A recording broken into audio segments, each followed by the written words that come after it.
Good evening, friends of the inner sanctum. This is your host to welcome you through the squeaky door. Well, been shopping around for a nice case of murder? Of course you have. And you've come to the right place, because the characters on this program simply kill themselves to keep you amused. Why, only the other day we were accused of making murder our business. But we wouldn't do that, friends. Oh, no. Because that would be mixing business with pleasure. And we consider it a pleasure to give some stiff the business.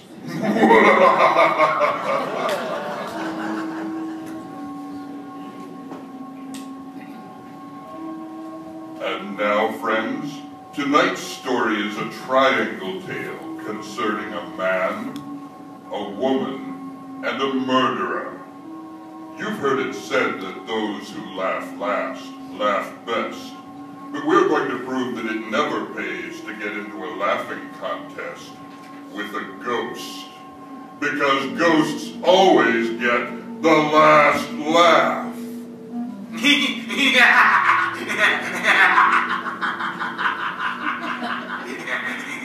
I know he's dead. His body's been in the grave for weeks. Yet although I tell myself it's impossible, I hear him laugh. That raucous, mocking sound haunts me. Same laugh that I heard the first time in the courtroom. He'd never laughed during all the weeks of the trial. Never even smiled. But this day, when he came before me for sentencing. John Spencer, you have been found guilty of murder in the first degree. Do you wish to make a statement before sentence is imposed? I killed Hicks. I'm willing to admit it now, but he was no good. He got just what he deserved, and everybody knows it. I'm not a killer, and I never committed a crime before. And all I ask now is a chance. John Spencer, the jury took all that into consideration when it recommended life imprisonment. However, I had the power to ignore that recommendation. It is my firm conviction that to allow one man to take the law into his own hands is to encourage others to do likewise. I therefore override the recommendation of the jury and sentence you to be hung by the neck until dead. No, Judge, please. I've got a girl. We were going to be married. All I ask is to live so I can see her once in a while. You should have thought of that before you committed murder. It's easy for you to tell me what I should have done. But you won't always be on top. Maybe someday you'll be down here where I am. And when that happens, I hope they throw the book at you just like you're doing to me. Bailiff, remove the prisoner. And won't I be laughing when that happens, wherever I am? I'll be laughing fit to bust.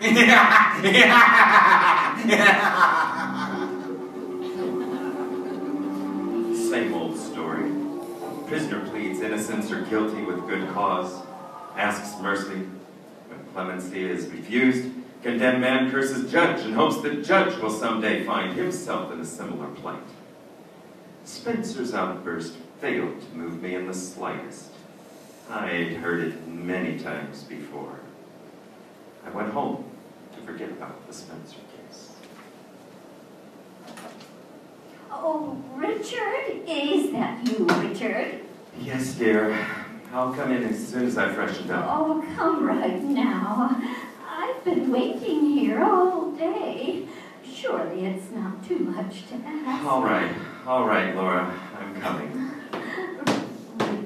Richard, I want you to meet my new nurse, Margaret Cummings.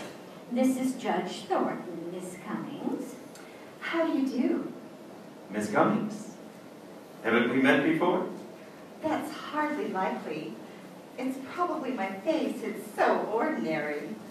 On the contrary, Miss Cummings, I should say your face is rather unusual. Richard, suppose you stop that silly chatter about faces and talk to Miss Cummings about her duties. Very well. Come into my study, Miss Cummings. We can talk better there. Sit down, please. There's not much to say, really. In the first place, my wife's heart condition isn't really dangerous. Yes, I gathered that from Dr. Fletcher. Oh, he told you about my wife, eh? Oh, yes. Yes. You're a professional person, nurse, and I believe in frankness. It makes things easier. My wife is 11 years my senior, getting on past middle age. She, is a bit worried. Not that I give her any grounds for it. Jealous. Understand? Perfectly. She's not an easy person to get along with.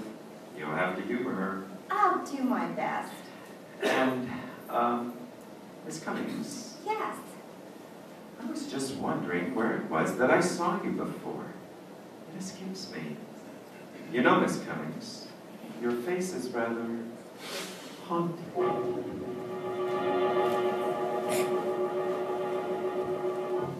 That was how it began. We played a game during those first few weeks. I would ask, Miss Cummings, where was it that I first saw you? Don't you remember yet? No, I don't. Well, I do. And someday, if you're nice, I'll tell you. We would laugh together. Having the girl in the house made me feel young again. It didn't last. It ended one evening in Laura's room. Richard, Yes, dear? put down that newspaper. I want to talk to you. I'm listening. Don't you think you're going a bit too far, Richard? Too far? What do you mean? I mean Miss Cummings. Oh, I won't stand for it. I won't allow you to disgrace me in my own home with a woman who's little more than a servant. oh, Laura, for heaven's sake. I may be a bedridden invalid, but there is a limit. You're jumping to ridiculous conclusions, Laura. Ridiculous, am I? Well, I suppose you'll deny you're in love with Miss Cummings? That you've been carrying on with her right under my nose? Certainly I'll deny it. I've got eyes, Richard. I've seen you two whispering together. I've watched how you look at her. Oh, you're talking utter nonsense. There's nothing between me and Miss Cummings. Nothing? Nothing. Absolutely nothing. Well then, I'll give you a chance to prove what you say. I don't want Miss Cummings here. Dismiss her. You want me to dismiss her? Yes, Richard, I do. Miss Cummings, well, this is going to be rather unpleasant. You see my wife? Yes, I know. She wants me to leave. Yes. How did you know? I couldn't help overhearing the conversation. Well, then you also know why she wants you to leave. Yes. But you warned me when I first came here that she was jealous. It's been very pleasant having you here. Thank you.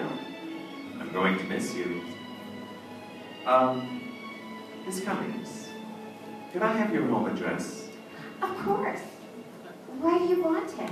I hope you won't think me presumptuous, but, well, perhaps we might be able to see each other? Would that be wise? No, it wouldn't be wise.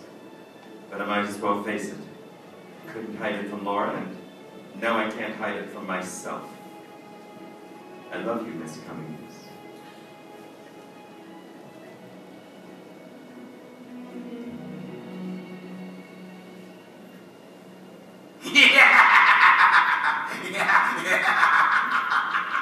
That night, I heard Spencer's laugh for the first time since the day in the courtroom. I set it down as a figment of the imagination born out of a feeling of guilt due to my disloyalty to Laura.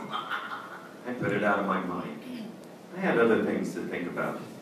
The slip of paper with Margaret Cummings' address on it was in my pocket. A dozen times during the next week, I picked up the telephone to call her. But something held me back. It was fear, I guess. Fear that if I saw her again, I would be taking a final, irrevocable step. But then, I couldn't stand it any longer without seeing her. I dialed her number. Is that you, Margaret? Yes. Who is this? This is Richard. Richard? Judge Thornton. Oh, hello. How are you? It's been so long. I thought you'd forgotten about me. There's little chance of that. Could I see you tonight, Margaret? Why, yes, of course. Come over as soon as you like. I dressed carefully. Examining myself in the mirror, I saw a tall man, still on the right side of 50, still trim in figure, distinguished in appearance. When I got to Margaret's apartment, my heart was beating fast, like a boy on his first date. Somehow, I don't know quite how it happened, she was in my arms. I was kissing her. Oh, Richard. Darling. Oh, no. But we're being foolish. Sit down, darling. Here, beside me. Like this? That's perfect. Margaret, would you marry me? Mary, you can't be serious. I was never more earnest in my life. Aren't you forgetting a little detail? No, I'm not forgetting about Laura. She has a weak heart. She may die. And if she dies... I wouldn't count on it. Your wife takes very good care of herself. She may live to be 100. But if she should die, would you marry me? I don't know. It's not fair to ask me now. Not while your wife is still alive. Ask me later.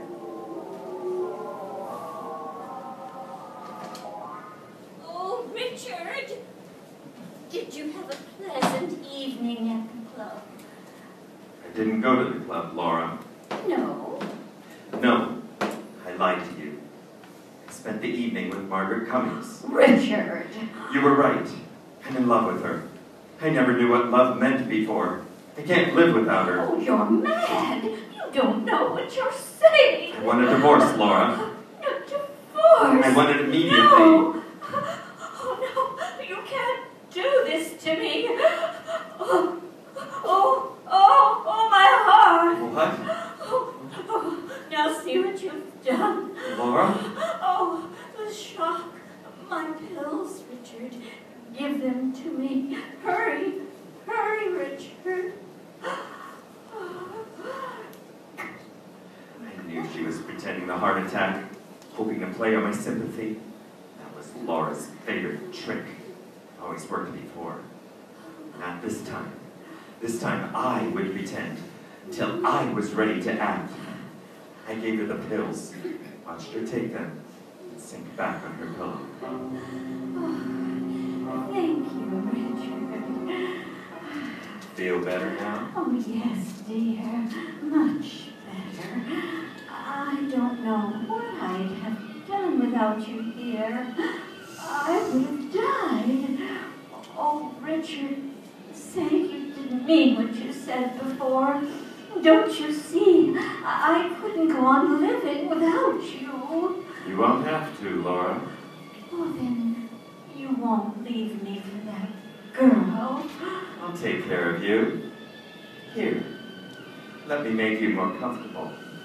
Your pillow needs rearranging. Oh, yes, it does. Richard. What are you doing? I'm fixing the pillow. Lie still. Stop twisting around. This isn't much different from a heart attack.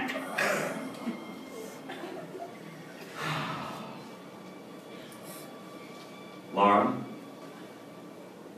she's dead.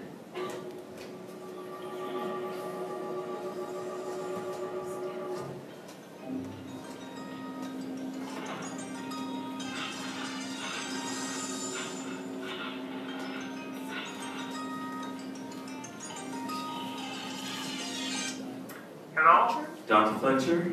Yes? This is Judge Thornton.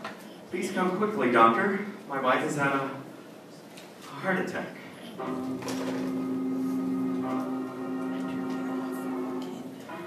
happened during an argument, huh? It was nothing important, Doctor. Just a domestic quarrel, and suddenly she had the attack. I gave her the pills, but by that time it was too late. Oh, that's too bad. If only I'd known her condition had become so dangerous. Oh, Judge, you've nothing to reproach yourself for. These things happen. Will you take care of the formalities, Doctor? Oh, yes. Yes, of course. The death certificate? I'll list the cause as failure of the heart. There was no need to act the part of the stricken husband after Dr. Fletcher left. I stood looking down at Laura's body. She was dead. And Dr. Fletcher's certificate would clear me of any suspicion of murder. I was free to marry Margaret.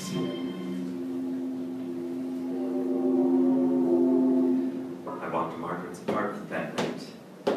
The street was dark, empty. I had the uncomfortable feeling that I was being followed, watched. Then I heard footsteps behind me. I hurried my pace. The man behind me did likewise. Frightened as I was, I decided to stop and confront the follower. He came toward me, his face and figure shadowy in the dark. What do you want? Why are you following me? You ought to know, Judge Thornton. Who are you? Come closer so I can... Spencer! John Spencer! It can't be! You're dead! Dead, am I? Well, you ought to know, Judge.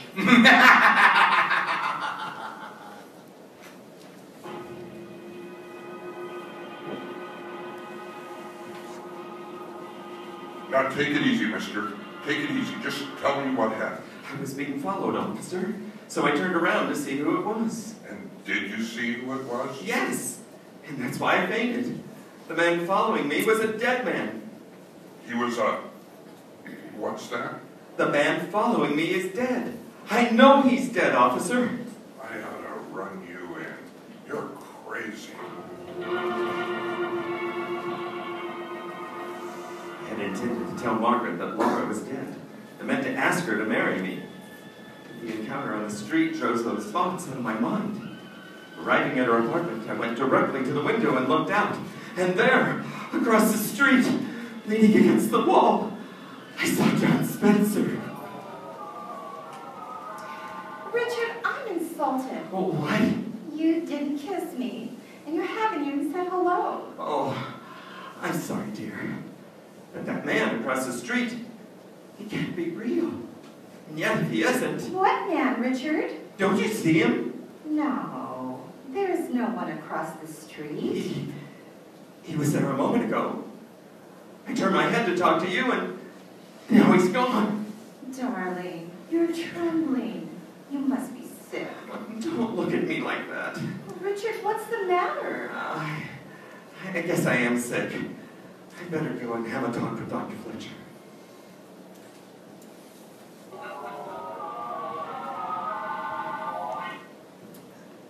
Yes, I remember the Spencer case very well, Judge Thornton.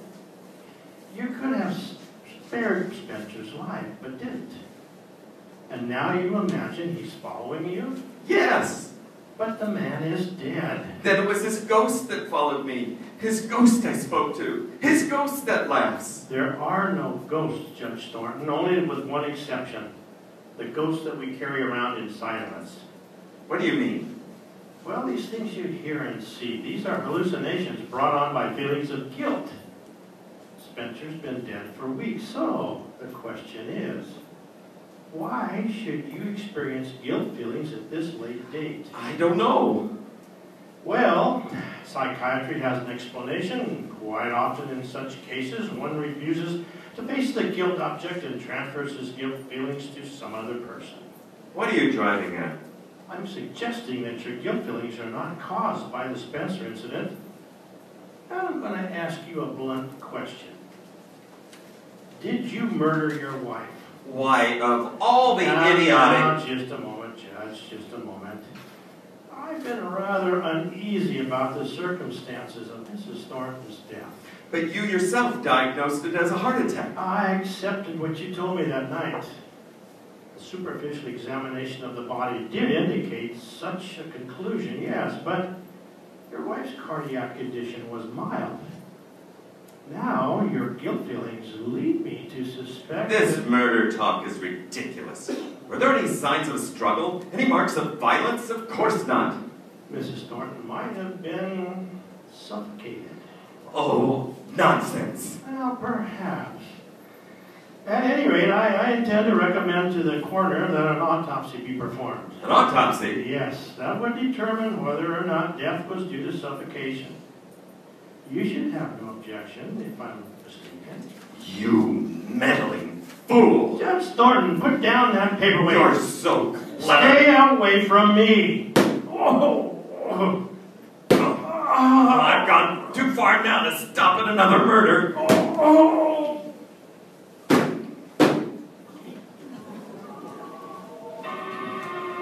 I'd lost my head. I should have agreed to the autopsy. It would have given me a day or two in which to plan my escape. But now, as things were, it would be only a matter of hours before Fletcher's body was discovered. My thoughts twisted and turned in panic. Maybe someday you'll be down here where I am, and won't I be laughing when that happens? Wherever I am, I'll be laughing fit to bust.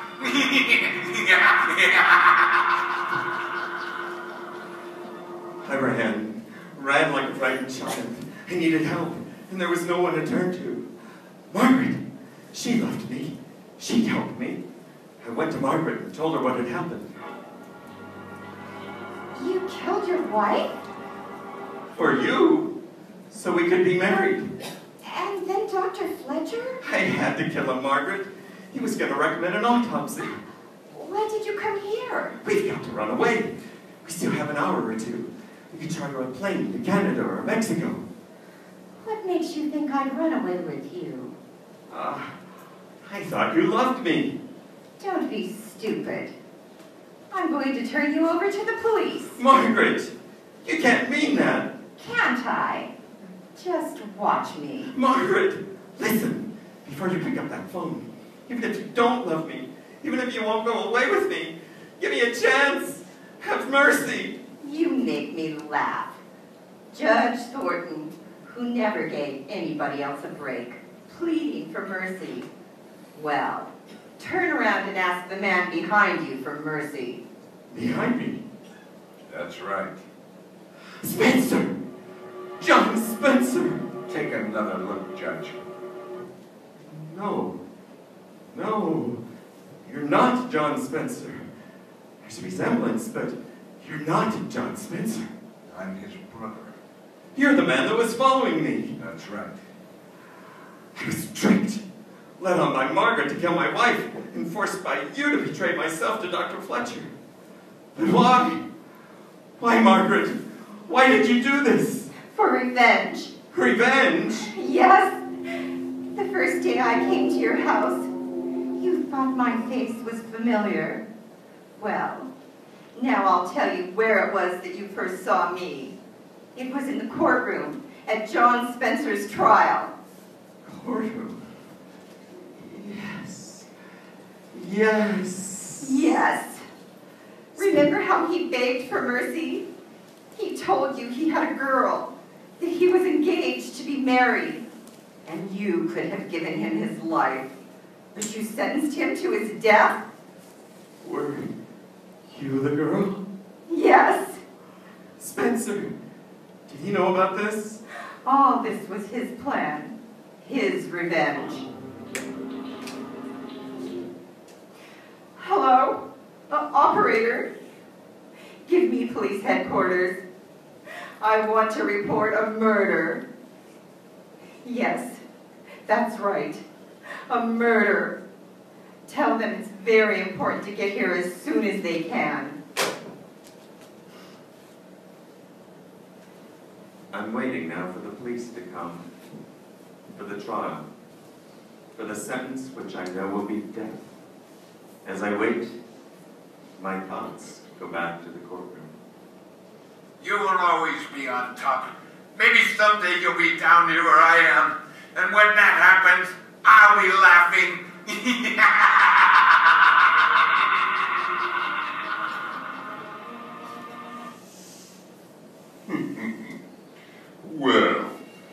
Judge Thornton certainly misjudged Margaret Cummings, which was a grave mistake. Why, he didn't have the ghost of a chance with her. She double-crossed him right into the graveyard. Oh, a word of caution. If you must commit a murder, be sure to select the proper weapon.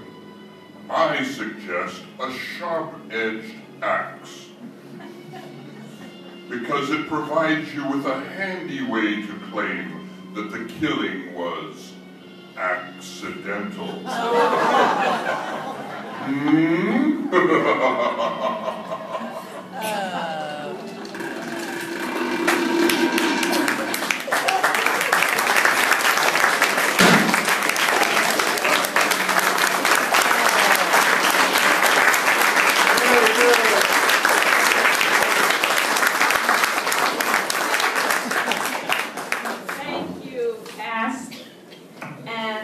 Give a little acknowledgement for our host and police officer, Ken Armstrong. Spencer, played by Bob Armstrong. Laura Thornton, by Willow DePew. Margaret Cummings, by Tamara Barrus. Dr. Fletcher, Bob Isom.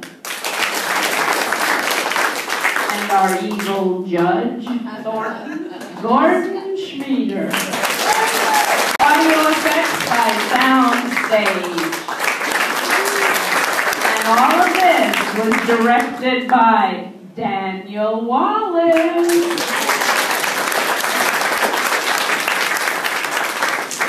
Now it's come time for our intermission.